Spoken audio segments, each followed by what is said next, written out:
National Herald के मामले में ईडी की कांग्रेस के नेताओं के खिलाफ हुई कार्रवाई के विरोध में चंडीगढ़ में वीरवार को हरियाणा कांग्रेस के नेताओं ने सड़क पर उतरकर विरोध प्रदर्शन किया।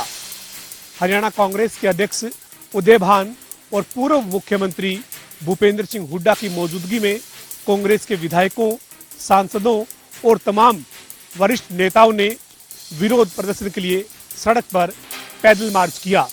कांग्रेस के नेता हरियाणा कांग्रेस के कार्यालय से निकले थे और ईडी के कार्यालय तक जाकर विरोध जताना चाहते थे।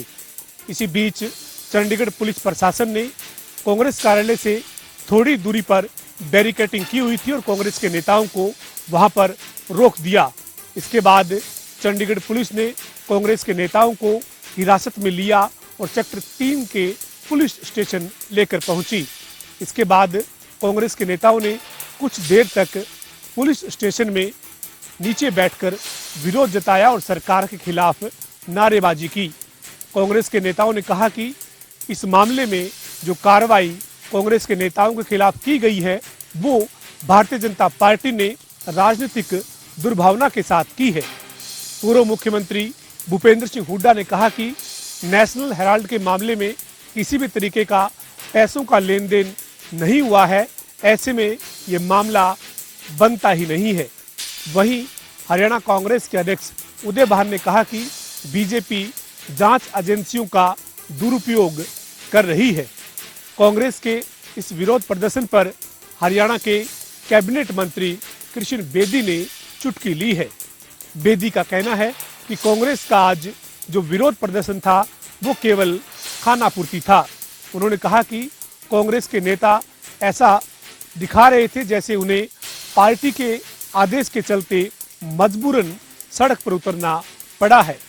बहरहाल देखना यही है कि आने वाले दिनों में कांग्रेस इस मामले को लेकर किस तरीके से विरोध जताती है।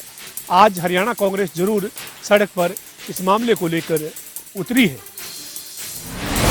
चरखी दादरी में शॉर्ट सर्किट के कारण आग लगने से घर में सो रहे करीब 100 वर्षीय बुजुर्ग व्यक्ति की मौत हो गई। घटना हैरान कर देने वाली है। बता दें कि मृतक श्रीचंद IAS सौरभ स्वामी के दादा हैं। सौरभ वर्तमान में राजस्थान में कार्यरत हैं। बहरहाल पुलिस द्वारा शव का पोस्टमार्टम करवाया गया है और इत्फाकिया कार्रवाई करते हुए आगामी कार्रवाई शुरू कर दी है। चरखी दादरी से प्रदीप साहू, जनता टीवी। प्रदेश की अनाज मंडियों में गेहूं की तुलाई में गड़बड़ी मिलने के बाद प्रशासन हरकत में आ गया है। जिला प्रशासन द्वारा जहां आज सुबह से ही मंडियों में तोल को लेकर जांच पड़ताल की, वहीं दोपहर के बाद घरोंडा की अनाज मंडी में CM फ्लाइंग की टीम ने छापेमारी की। CM फ्लाइंग की टीम का घरोंडा अनाज मंडी में आते ही आड़तियों में हड़कंप मच गया और CM फ्लाइंग की टीम ने मंडी अधिकारियों को साथ लेकर करीब 1 दर्जन दुकानों पर गेहूं की कट्टों की तुलाई की। कुछ दुकानों पर गेहूं के कट्टों में जरूर से ज्यादा गेहूं मिली जो सरकारी मापदंड के अनुसार नहीं होना चाहिए था। CM फ्लाइंग की टीम ने मामले की जांच शुरू कर दी है और रिपोर्ट बनाकर उच्च अधिकारियों को भेज दी है। करीब 1 घंटा तक CM फ्लाइंग की टीम ने मंडी में जांच पड़ताल की। इस दौरान मंडियों में हड़कंप की स्थिति देखी गई। घरोंडा से जनता टीवी के लिए सुशील कौशिक। पानीपत में 4 पुलिस कर्मियों पर गिरी गाज, जिसमें 2 पुलिसकर्मी सस्पेंड, 1 बर्खास्त व चौथे पुलिसकर्मी को ड्यूटी से हटाया। बता दें कि पूरा मामला पानीपत के सुनोली नाके का है, जहां पर गोरक्षा दल के सदस्य रात को नाका लगाकर बैठे थे। उन्हें सूचना मिली थी कि यहां से अवैध तरीके से गौ तस्करी की जाती है।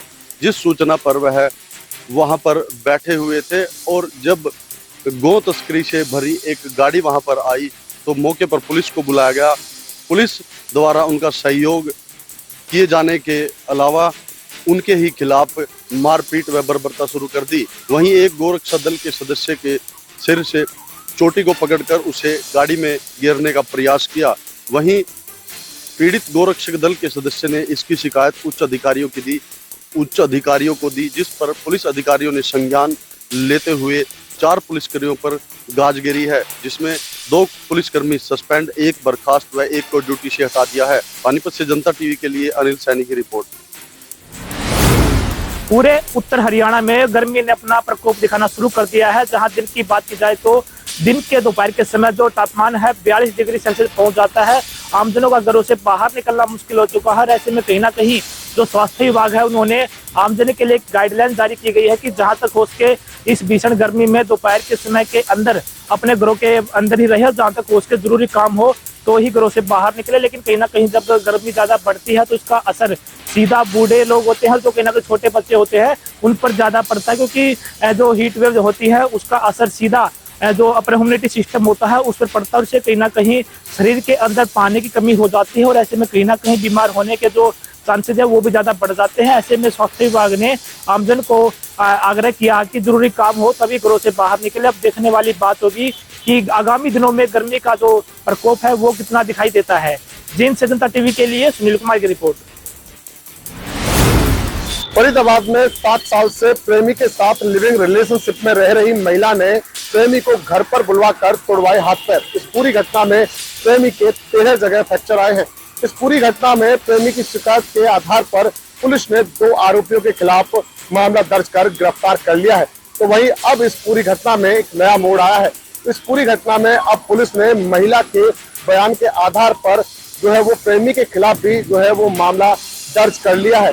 और इसके बाद जो है वो जानकारी देते हुए फरीदाबाद के पुलिस प्रवक्ता जो है वो यशपाल सिंह ने बताया कि उसके बाद जब महिला के बयान अदालत में कराए गए तो इस पूरे मामले में जो है वो महिला ने बताया कि प्रेमी ने उसके साथ रेप तक किया था।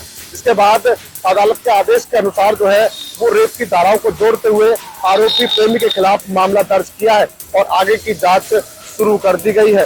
फरीदाबाद से जनता टीवी के लिए मुकेश राजपूत।